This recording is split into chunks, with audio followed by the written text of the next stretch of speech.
Hello, I am Ignace Aleya from ToleratedCinematics.com, and today I will be showing you how I have done the effects that we have seen in Catch Girls in real life. So I have been doing 3 parts of this tutorial already: modeling a Pokeball, texturing a Pokeball, and then animating the Pokeball in Cinema 4D. And now we are getting to the point where we are going to apply the effects so we can make a person fly into the Pokeball like we are actually catching them. Okay, so I have my footage right here. I'll drag this into a new composition and I'll try to play it until I see some movement of my foreground. So as long as we don't see anything in the foreground, we're good to go. Okay, there we go. And here I'm going to edit split layer. There we go. So this is going to be our clean plate. It's animating because we're only going to use this background here. Of course, it's going to be harder with people in the background. So the only reason why I've done this is because I wanted to give it the idea that the place was crowded, which it was. But it's always easier to have no movement in the background, especially also for the plants, because there's wind and there is going to be different movement in the leaves of the trees. So it's going to give it a little bit harder of work, which I'm not going over right now in this tutorial. I'm just going to show you the basic principle. So then we're going to drag up this layer over here and we are going to move ahead a little bit.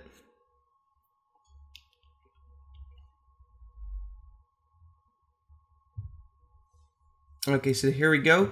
We are going to use this footage here, and just how I have done this is I allow the person to walk.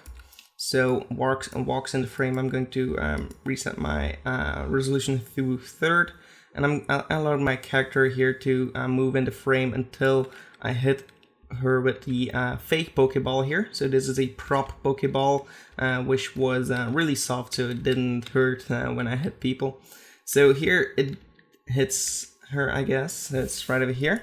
And then what I've done is I again edit split layer, then I right click and I freeze this frame. So now we have the animation until it hits and then she freezes, and that's what I had. So an easier way to work with this is by throwing no Pokeball. I threw a fake Pokeball because I wasn't sure what I was going to do afterwards, visual effects wise, which is a terrible mistake, but also to give the people an idea of what we're actually going to be doing, because yeah, these people were random people in a park, so they didn't have any clue of what we were doing, and that's why we used a Pokeball to show initially what we're planning afterwards to do this. So my task right now is to remove that Pokeball, but I'm not going to do that in this tutorial because you shouldn't be throwing a Pokeball. Just throw like just make the movement like you throw it, and then you don't actually throw it, and then you're going to switch to a 3D Pokeball, which is a lot easier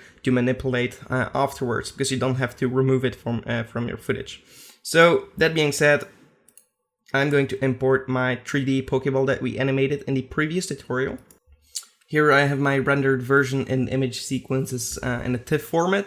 So I will make, I'll choose a TIFF sequence here and I'll import this footage. Straight unmatted is perfect, click OK. And then we have our Pokeball, which we can drag over on top of everything. And then just place it somewhere that you think it fits. So also the Pokeball is going to stop somewhere. And actually I recorded my footage here in 4K, so I'm going to delete this for 1 second. I'm going to be scaling everything down to 50%. So there we go, and also change my composition to Full HD, just because it's rendered in Full HD in 3D. So I'm going to import this again. So this is a little mistake on my end. Close everything down, remove the audio. There we go, we have our Pokeball. So now we need to get on the point where it freezes, and then it should also be hitting it for the first time. So there we go. And it's on a different location than this Pokeball, because I think it's a little bit better to hit it on like the body on top here. So I'll keep it like here and then just move it just a little bit and everything should still be fine. And if you animate better and use like more of your background image to manipulate the animation, then it should be better. But now I think we have a decent animation. Let's see. Okay. What you could do is that the Pokeball stays longer in the air, and maybe the curve isn't perfect for this shot. But you can see that the other Pokeball is really working on our nose, and we should actually remove it, but yeah, it's going to be too much work for this tutorial. So I'm going to just pause it right here at the position where the Pokeball is opening up. And there we go. And here I will be, well, importing her into the ball. So we have our freeze frame here that we just made. And if we're going to, well, move our footage here, our background footage. So I'm going to rename it for just a second. Clean plate, animated. Then on top of that, we have our footage. And on top of that, we have our freeze frame 1. There we go. Okay, so now we have something to start with. I'm going to trim my work area right here. I'm going to trim the comp to work area. So now we have our freeze frame. What I will do is cut out very roughly with a mask our character here. And there we go. And now we have masked this out. And if we're going to go to mask, we have an additive mode here. So if we're going to disable this and enable this, we are going to see the background and no background. So this is what we want. Of course, you're going to see some people that have a change in the movement, and we're going to try and solve that. You can either try to make everything match up, or you can fake it a little bit with some screen shake, with some lens flares, and nobody is going to notice that something is changing in the background for this kind of work. So we have our freeze frame, and then what we want to do is duplicate our freeze frame, and then we're going to rename this frame effects. And right here, I will just, for the sake of this effect, I'm going to pre-compose this and move all the attributes into a comp and click OK. Then I'm going to trim this comp. So if I open it up, I'm just going to trim it down so we can work with the actual size of our comp, so we can just reposition it. So yeah, we have our composition here. What I'll do here is go to color correction curves, and I'm going to brighten this up, and also I'm going to add like reds into my shot here, and maybe take away some blues, not too much, so it gets a little bit more orangey. And then we can also play a little bit with the greens, say, see what that gives us. Oh, there we go, green. Okay, so now we have a red tint to our footage. And then if we move forward to where our Pokeball opens, should be like right over here. And there she should be moving into our Pokeball. So how I've done that is I went to Effect, Distort, and I used a warp, mesh warp, there we go. And I clicked on the stopwatch for the distortion mesh. I pressed U on the keyboard to reveal everything, and I'm going to place a stop at the beginning. So here she has no warping, and right over here I want to move like the complete video, well, the complete girl into the Pokeball. So I have done this this way. So this was my way of working with this, and just try to bring every point to the same kind of point inside the Pokeball. So I'm not doing a perfect job here, but afterwards we can still play around with the scale a little bit. So I'm going to do everything very roughly just to show you what is possible doing it this way. And there we go, almost done. All right. If you know any better ways, leave them in the comments below. It's always interesting to see somebody others' opinions on how to do this kind of work. So we have our movement of the warp here, and now we should have something like this. And what I'll do here is actually I will go to the mesh warp again and just make sure that the bottom is staying like on place a little bit, like she's actually getting sucked in the Pokeball. And then on top I will already make it smaller on top so we have something like this. Maybe here we can add some curves. You can also play with these anchor points here and to curve it a little bit more realistically. Make it broader on bottom.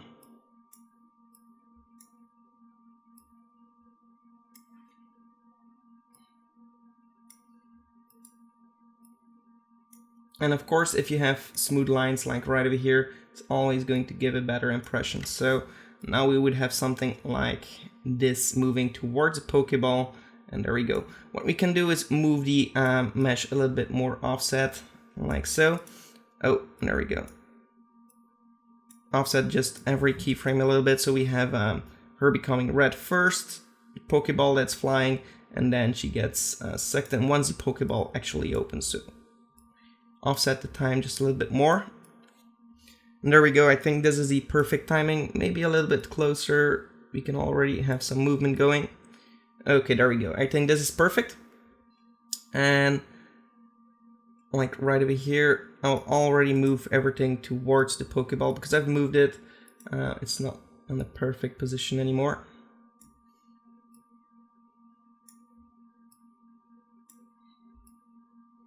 And there we go.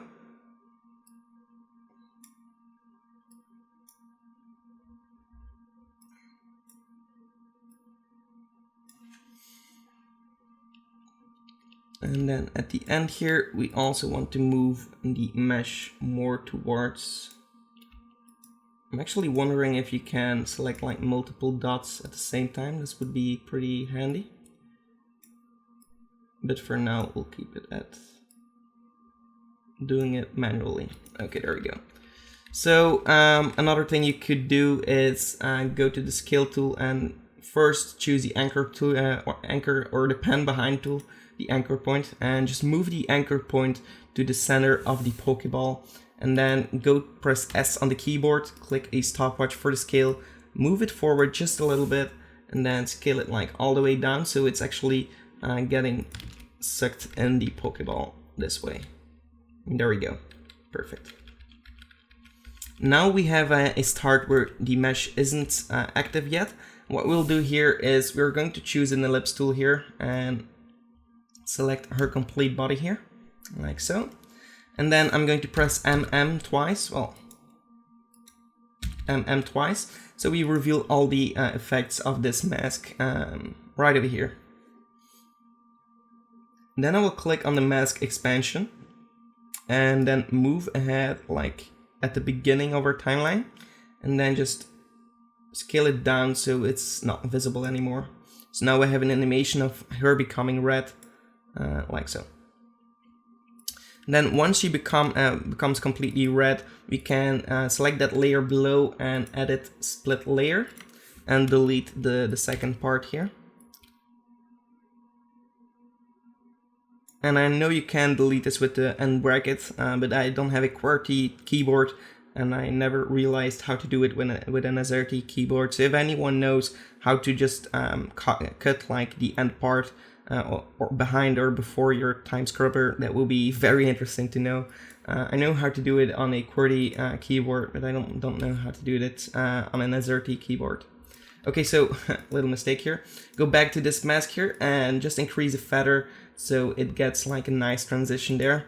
What you could also do if you really want to get crazy is go to effects and presets and roughen the edges of our mask here. And if we are going to try this onto our effect here, we are going to see that we get like these, not even, edges of our mask. So what you could do here is add some complexity to like 6, add some scale, 300 maybe, or like 500 if you want to really get crazy, and increase this maybe to 10 even. Also the sharpening, we can take this away a little bit because it's a little bit too sharp in my opinion. There we go. And you can also stretch everything in the heights of in the width, but I don't think this is interesting. If we scale this down to 100, I think this is fine. But then you're going to see a little bit more variation, so that's something that you could work with as well. If you add more feathering, of course you will have more roughened edges, but you can barely actually see it, so it's not really necessary to do it. I'm just trying to tell you what's possible using these effects here. Okay, so here for the mask tool, we are going to select our keyframes, right click, easy ease. So now we have our animation. Let's see what we have so far, and just to preview everything. Pokeball gets opened up and closes down, takes the girl, and is gone. Then what I have done as well is clicked on the Pokeball, search for fast blur here, apply this to my Pokeball, and just add like 1% fast blur. Then another one, and this is an external plugin, RSMB, Real Smart Motion Blur. It's going to add some motion blur to the movement of our Pokeball when it's moving, of course. So right here, instead of being sharp,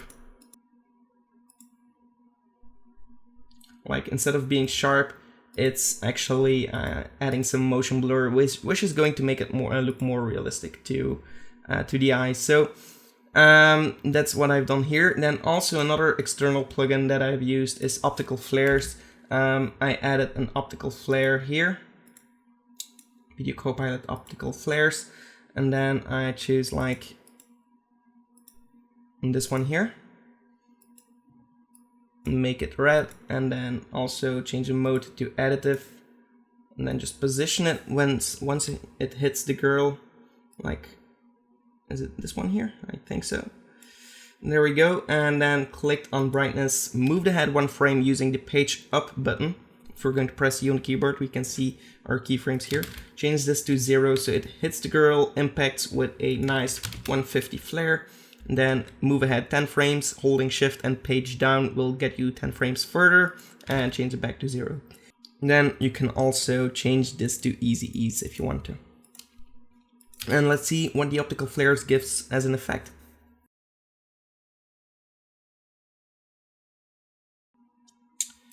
Okay, so one thing we should also do is go to the optical flares, click on the stopwatch of our position at the beginning, and then of course move with your Pokeball here. Okay, so this is better, I think. And let's see what we have here. So I'm going to shorten this right over here.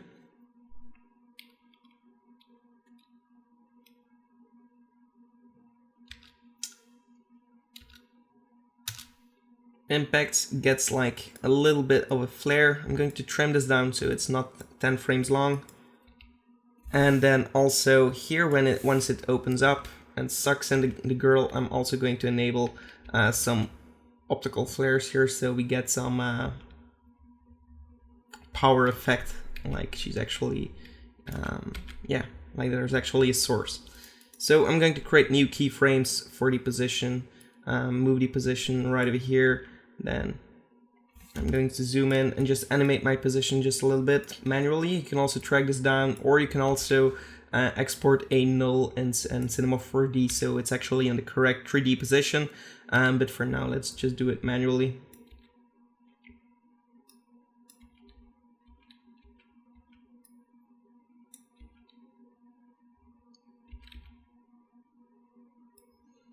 And she gets in just on time before it closes, so that's perfect.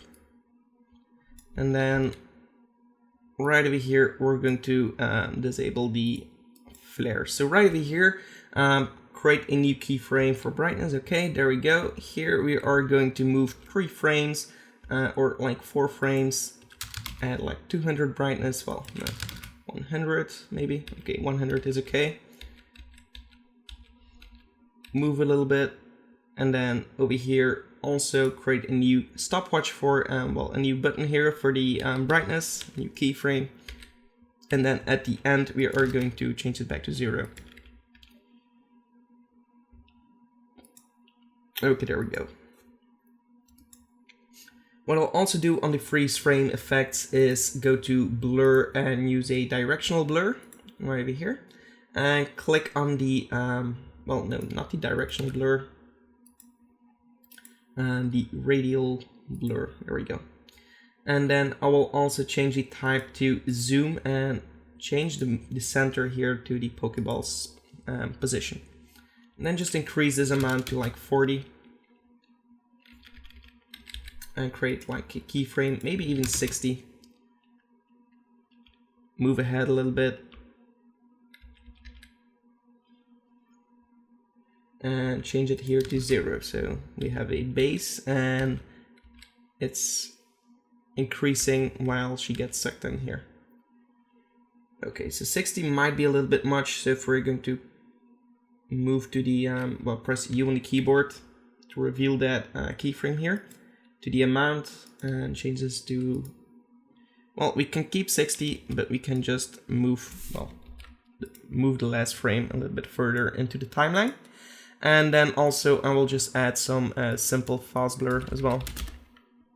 And just before like the radial blur, just increase it to like 20 or maybe 10, and also create a stopwatch, and then again the same thing at the beginning, change it back to 0, and then if you're going to play everything back, we will have something like this.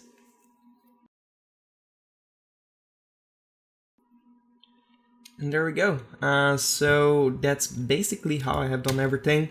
If you want to, you can also add some particles around the Pokeball, add some smoke effects, and build everything up. I've done it this way because we didn't have much time, a short deadline. So yeah, that's my tutorial on how to catch girls with a Pokeball in After Effects. So thank you so much for watching. If you liked the tutorial, give it a like. Also subscribe to the channel for more videos. Thank you so much for watching, and goodbye.